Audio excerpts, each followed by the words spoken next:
Os humanos são os predadores mais bem-sucedidos e destrutivos deste planeta. Matamos e comemos muitos dos animais do mundo todos os dias, e somos capazes de fazer isso apesar de sermos fisicamente inexpressivos.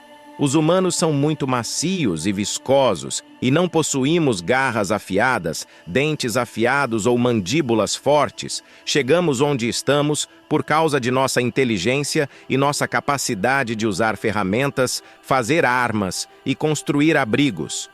Se nos encontrarmos na selva sem essas coisas que nos tornaram tão bem-sucedidos, podemos ser muito vulneráveis em alguns casos. Grandes predadores terão como alvo os humanos como fonte de alimento, e isso é um lembrete de que não somos intocáveis. Embora alguns predadores de ponta tenham como alvo os humanos, também há um número surpreendente de que não construímos relacionamentos muito estranhos com muitas das criaturas do mundo, alguns destes sendo predadores de ápice. Os animais que estou prestes a descrever são amplamente difundidos em todo o mundo, perdendo apenas para os seres humanos em termos de distribuição geográfica. Estou falando das orcas, também conhecidas como baleias assassinas. Esses majestosos seres marinhos são verdadeiramente versáteis e adaptáveis, sendo capazes de sobreviver em uma variedade impressionante de climas e ambientes, desde o Ártico até o Antártico. No entanto, sua adaptabilidade não se restringe aos oceanos, pois são conhecidas por nadar rio acima em busca de presas. Um exemplo notável disso ocorreu no rio Columbia, em Oregon, onde um espécime viajou incríveis 100 milhas contra a correnteza em busca de peixes. Esse comportamento não é exclusivo dessa região e tem sido observado em diversas partes do mundo. Uma das chaves para o sucesso das orcas é a sua notável inteligência e o tamanho de seus cérebros, sendo o segundo maior entre os mamíferos marinhos, perdendo apenas para as cachalotes. Esses cérebros desenvolvidos conferem a elas habilidades impressionantes de comunicação e ecolocalização, permitindo-lhes estabelecer laços sociais extremamente próximos entre os membros de seus grupos. Em termos de complexidade das estruturas sociais, apenas elefantes e alguns primatas superiores as superam. Por essa razão, muitos especialistas consideram desumano mantê-las em cativeiro. Os grupos sociais das orcas geralmente são liderados por uma matriarca, composta por seus filhos e filhas, bem como descendentes destas. Os machos, por sua vez, tendem a acasalar com fêmeas de outros grupos, mas frequentemente retornam para viver com suas mães devido aos laços familiares estreitos que compartilham. Essa coesão familiar é fundamental para que trabalhem eficazmente em conjunto. Quanto à dieta, as orcas são predadores formidáveis que se alimentam de uma variedade de animais aquáticos, especializando-se de acordo com a região em que são encontradas. Alguns grupos, por exemplo, se especializam na caça de peixes, enquanto outros preferem caçar grandes mamíferos marinhos. Notavelmente, na África do Sul, existe um grupo de orcas que escolhe caçar grandes tubarões brancos, demonstrando seu status como predadores de topo de cadeia. Mesmo esses temíveis tubarões têm receio das orcas e tendem a fugir quando esses mamíferos estão por perto. Quando as orcas matam tubarões brancos, muitas vezes se concentram na alimentação de seus fígados, ricos em nutrientes. Às vezes, os humanos nadam com orcas, e pode-se supor que isso seja relativamente seguro, considerando que nadar com peixes comendo orcas seria seguro.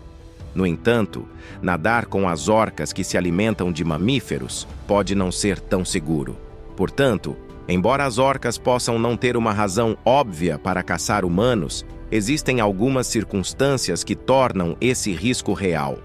Para agora, podemos estar agradecidos pelo fato de essas criaturas geralmente não caçarem humanos, pois, francamente, não teríamos muita chance se o fizessem.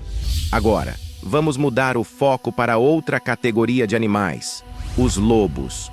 Os lobos são uma espécie amplamente distribuída e são predadores muito eficazes. Populações humanas conviveram com lobos ao longo da história. e há cerca de 130 mil anos domesticamos esses animais. De fato, os lobos são os ancestrais dos cães, os melhores amigos do homem. No entanto, para algumas pessoas, a inclusão dos lobos nesta lista pode ser confusa, pois em certas circunstâncias, lobos atacaram e mataram humanos. De 2000 a 2003, ocorreram 489 ataques de guerra confirmados. Surpreendentemente, 380 deles foram ataques raivosos, enquanto 42 foram ataques defensivos provocados. Isso deixa apenas 67 ataques considerados predatórios, o que ainda é um número relativamente pequeno. Muitos de nós vivem em áreas com populações de lobos e, na maioria dos casos, eles são muito tímidos e tendem a evitar os humanos. Apesar do fato de que poderiam facilmente derrubar um humano, e há casos históricos que comprovam isso, os lobos aprenderam ao longo do tempo que somos potencialmente perigosos e, portanto, não vale a pena se aproximar de nós. Além disso, nossa postura bípede nos diferencia de presas em potencial. Outro motivo é que simplesmente não somos uma presa atraente para eles. Existem muitas outras opções de presas maiores e mais ricas em carne. Em sua maioria, quando os lobos atacam humanos, é porque estão desesperados. Embora possam ser perigosos, são mais predadores que tendem a evitar interações com humanos. Agora, passando para as criaturas oceânicas, temos o foca-leopardo. Eles são os maiores pinípedes, podendo atingir comprimentos de até 3,5 metros e pesar quase 600 quilos. Essa grande estatura permite que eles caçem presas consideráveis, como focas ross, focas caranguejeiras e focas Weddell. No entanto, as focas leopardo também são conhecidas por sua adaptabilidade, pois caçam presas surpreendentemente pequenas. Notavelmente, possuem dentes peculiares, alguns deles parecendo pentes. Eles usam esses dentes de maneira semelhante às barbatanas. As baleias filtram sua comida enquanto usam suas barbatanas como uma peneira para coar o krill e os peixes da água do mar. Possivelmente, a presa preferida da foca-leopardo são os pinguins. Elas provaram ser muito eficazes na caça dessa presa e, em alguns casos, até a transformam em um jogo. São conhecidas por brincar com suas presas, às vezes deixando-as escapar e depois pegando-as novamente. Isso pode parecer cruel, mas também demonstra a inteligência da foca-leopardo. Muitos cinegrafistas de vida selvagem estiveram na água com essas focas, e esses predadores tendem a tratar os humanos de maneira estranha. Assim como com as orcas, eles parecem fascinados pelos humanos e quase tentam construir um relacionamento conosco. Foram gravados dando pinguins mortos a mergulhadores, quase como uma forma de alimentá-los ou ensiná-los a caçar. Esse comportamento peculiar novamente destaca sua inteligência. Parece que somos tão fascinados por eles quanto eles por nós. Claro, existem muitas outras criaturas que poderiam estar nesta lista. Se você conhece alguma, deixe-me saber nos comentários abaixo. Obrigado por assistir, espero que tenha gostado. Se gostou, por favor, dê um like e se inscreva para ver mais vídeos como esse. Até a próxima!